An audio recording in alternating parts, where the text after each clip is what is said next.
संजय भाटिया एक पंजाबी चेहरा और दूसरे नायब सिंह सैनी जो हैं वो ओबीसी से आते हैं, इनके बारे में और क्या डिटेल, क्योंकि अभी मौजूदा में ये सांसद है करनाल से, एक दूसरा कुरुक्षेत्र से है। देखिए बिल्कुल दोनों ही नाम के स्वयंसेवक और कह सकते हैं बीजेपी से शुरू से लगातार जुड़े रहे हैं और संजय भाटिया प्रदेश के महामंत्री भी रह चुके हैं बीजेपी के, यानी कि कद्दावर बीजेपी में उनकी अच्छी पकड़ मानी जाती है और करनाल से वो सांसद भी है। तो ऐसे में जाहिर है कि बीजेपी उनके नाम पर बिल्कुल मोहर लगा सकती है, क्योंकि मुख्यमंत्री खट्टर पंजाबी समुदाय से आते हैं और वहां पर हरियाणा की जो राजनीति है, खासकर जो जाट समुदाय, वो बीजेपी से बहुत खुश नहीं रहता। तो ऐसे में बीजेपी नॉन जाट चेहरों पर दाव लगाती है और शायद यही कारण है कि पिछले 2 बार के विधानसभा चुनावों में बीजेपी की सरकार वहां बनी जहां पर बीजेपी की पकड़ नहीं थी और उसी समुदाय को खुश करने के लिए बीजेपी संभावना है कि पंजाबी समुदाय से हटाकर पंजाबी समुदाय को ही चेहरे के तौर पर संजय भाटिया को आगे कर सकती है। अगर बात पिछड़ों पर आती तो पिछड़ों पर नायब सैनी कुरुक्षेत्र से सांसद है और उनके नाम पर भी बीजेपी मोहर लगा सकती है, यानी कि दोनों ही नाम प्रमुखता से देश में आ गए। उन दोनों नामों से ये सूत्रों का दावा है कि इन्हीं दोनों नामों में से कोई एक नाम चुना जा सकता है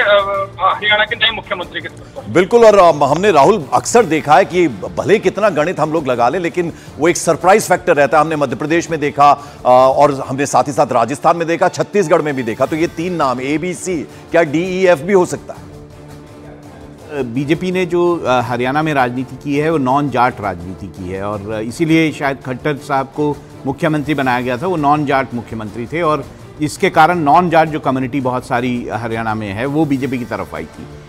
अब अगर बीजेपी इसी राजनीति को आगे बढ़ाना चाहेगी तो वैसे ही कैंडिडेट जो हैं, जैसे कि अभी हम बात भी कर रहे थे कि संजय भाटिया हो सकते हैं, उनको वो मुख्यमंत्री पद दें। लेकिन अगर बीजेपी इसमें कुछ चेंजेस करना चाहेगी तो शायद मुझे लगता है, क्योंकि आजकल ओबीसी की राजनीति बीजेपी में बहुत ज़्यादा है और बहुत तवज्जो दी जा रही है ओबीसी को, तो वो भी कोई जो संभावित नाम है वो कोई कम पावरफुल नहीं है। बिल्कुल। यतिन, जरा आपसे समझना चाहेंगे, मनोहर लाल खट्टर की अगर हम बात करें, बेहद नजदीकी है उनकी प्रधानमंत्री नरेंद्र मोदी से, तो क्या आपको लगता है ये जो चेंज है इसके पीछे बड़ा फैक्टर क्या हो सकता है? एंटी इनकम्बेंसी 10 साल लगभग होने को आ रहे हैं मनोहर लाल खट्टर को। देखिए बिल्कुल 10 साल होने को आ रहे हैं और ऐसे में हमेशा बीजेपी की रणनीति रहती है कि अगर किसी मुख्यमंत्री को मौका देना है तो 10 साल काफी होते हैं और ऐसे में नए चेहरे की जरूरत होती है, जिससे बीजेपी के कार्यकर्ताओं में खासकर आम जनता एक रोज बीजेपी नेतृत्व के प्रति, बीजेपी की जो पद्धतियां हैं या जो कार्यशैली है उसके प्रति बना रहे और एक मैसेज जाता है कि बीजेपी में कोई भी सीट किसी एक व्यक्ति के लिए हमेशा के लिए आरक्षित नहीं होती, वहां पर हमेशा समय समय पर योग्यता को देखते हुए मौका दिया जाता है। और यही कारण है कि अब जब 10 साल पूरे होने वाले हैं और ऐसे में मुख्यमंत्री खट्टर जो बेहद ही साफ और स्वच्छ छवि के हैं, उनकी जगह पर एक नया नेतृत्व देने की बात कही जा रही है। और ऐसा नहीं है कि मुख्यमंत्री खट्टर को हटाने का बदलाव किया जाएगा तो उनको साइलेंट किया जाएगा। उनको करनाल लोकसभा सीट से चुनाव लड़ाया जा सकता है, जहां से करनाल से संजय भाटिया अभी वर्तमान में लोकसभा सांसद और संजय भाटिया भी, अगर उनके बैकग्राउंड की बात करें तो संजय भाटिया की छवि बेहद ही ईमानदार और साफ बेदाग छवि मानी जाती है। विद्यार्थी परिषद से वो शुरू से जुड़े रहे हैं, विद्यार्थी परिषद में जिला टीम में भी वो रहे। 56 साल से करीबन संजय भाटिया का संबंध बीजेपी के साथ है और काफी संगठनों में अलग अलग पदों पर वो रह चुके हैं और हरियाणा के कई बोर्डों के सदस्य भी रह चुके हैं। हालांकि संजय भाटिया पानीपत का जो मॉडल टाउन है वहाँ के रहने वाले हैं और जो उनके बारे में बताया जा रहा है कि 1987 में मंडल सेक्रेटरी वो बने थे और 1989 में वो जो विद्यार्थी परिषद ABVP उसकी जिला टीम में वो रहे और युवा मोर्चा के अध्यक्ष भी 98 में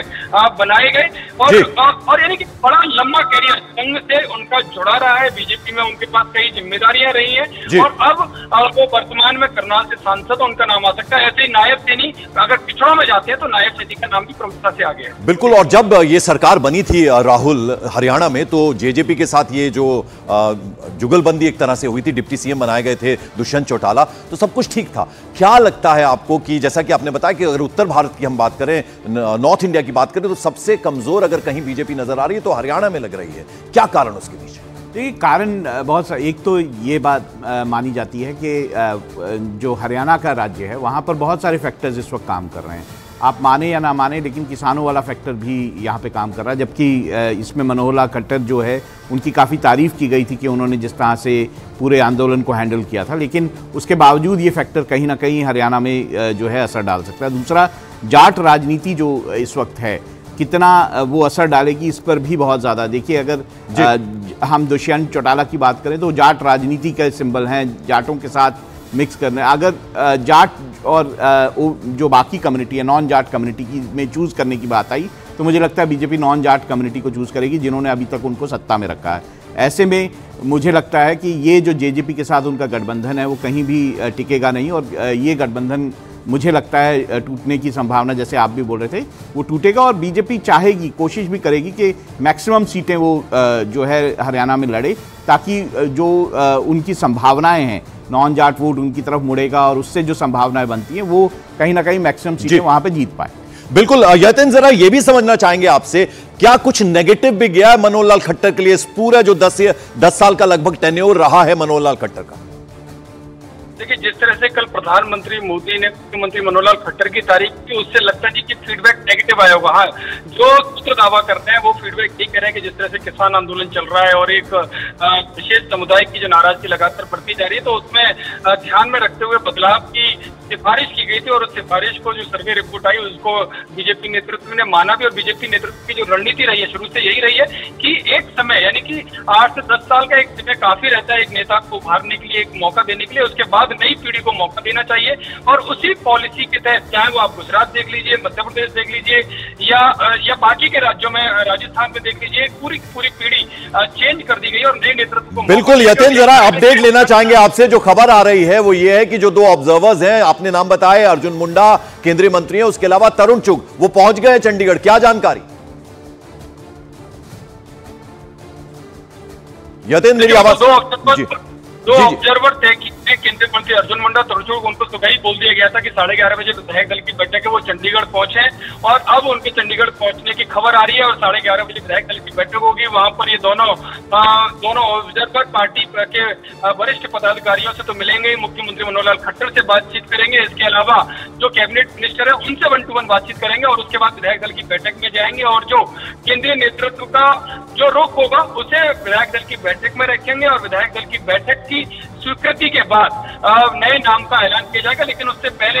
मुख्यमंत्री मनोहर लाल खट्टर अपने इस्तीफे का ऐलान करेंगे, राजभवन जाकर वो राज्यपाल को इस्तीफा दे सकते हैं और उसके बाद जब विधायक दल की बैठक में जो नया नाम आएगा उस नए नाम के साथ जाकर राज्य सरकार बनाने का दावा पेश करेंगे और ये पूरा एक घटनाक्रम है जो 11:30 बजे के बाद से शुरू होगा। और अब जबकि चंडीगढ़ ऑब्जर्वर के पहुंचने की खबर आ गई है कि दोनों ऑब्जर्वर पहुंच गए, तो उसके बाद ये पूरा सियासी घटनाक्रम अब शुरू हो जाएगा कि एक-एक करके ऑब्जर्वर लगातार पार्टी के नेताओं से, पार्टी के वरिष्ठ मंत्रियों से बातचीत करेंगे और जो फॉर्मेलिटी है इस्तीफे की, वो इस्तीफे पूरी कैबिनेट के साथ जाकर मुख्यमंत्री मनोहर लाल खट्टर राज्यपाल को अपना इस्तीफा सौंप सकते हैं और उसके बाद विधायक दल की बैठक में नए नाम पर चर्चा होगी और नए नाम पर चर्चा के बाद उसका औपचारिक तौर पर ऐलान किया जाएगा। बिल्कुल, जरा ये भी बताएं आप यतेंद्र की ये जो विधायक दल की बैठक है, क्या वहां सब अपने अपने जो उम्मीदवार हैं उनका नाम बताएंगे या पहले से तय है, सिर्फ नाम अनाउंस किया जाएगा और फिर नया मुख्यमंत्री जो है हरियाणा को मिल जाएगा? राजनीतिक प्रोसेस की बात करेंगे, विधायक दल के नेता की चुनने की तो प्रोसेस होता है कि विधायक दल में विधायक अपने अपने जो भी उनकी पसंद होती है समीकरणों के हिसाब से या जो भी फैक्टर्स होते हैं उनके हिसाब से वो अपने नेता का नाम बताते हैं। लेकिन अमूमन कोई भी राजनीतिक दल हो वो इस बात को केवल फॉर्मेलिटी के तौर पर दिखाता है, केंद्रीय नेतृत्व तय करता है कि कौन नेता बनेगा। उस नाम को ऑब्जर्वर के माध्यम से विधायक दल की बैठक में रखा जाता है और विधायक दल से हाथ उठाकर या ओम की ध्वनि के साथ उस नाम पर अनुमोदन लिया जाता है, यानी कि स्वीकृति ली जाती है और फिर औपचारिक तौर पर उस नाम का ऐलान कर दिया जाता है। उसके लिए 2 वरिष्ठ नेताओं को चुना जाएगा विधायक दल में और विधायक दल के 2 वरिष्ठ नेता एक अनुमोदन करेगा और दूसरा उसके 2 या 3 लोग उसकी स्वीकृति देंगे और उसका पूरा विधायक दल, जितने भी विधायक दल के सदस्य हैं, वो अपना हाथ उठाकर या ओम की ध्वनि के साथ उस नाम पर मोहर लगाते हैं और वो एक चुनाव होता है कि ये पूरी एक चयन प्रक्रिया होती है जो इस दौरान अपनाई जाएगी और उसके बाद औपचारिक तौर पर नए नेता के नाम का ऐलान कर दिया जाएगा।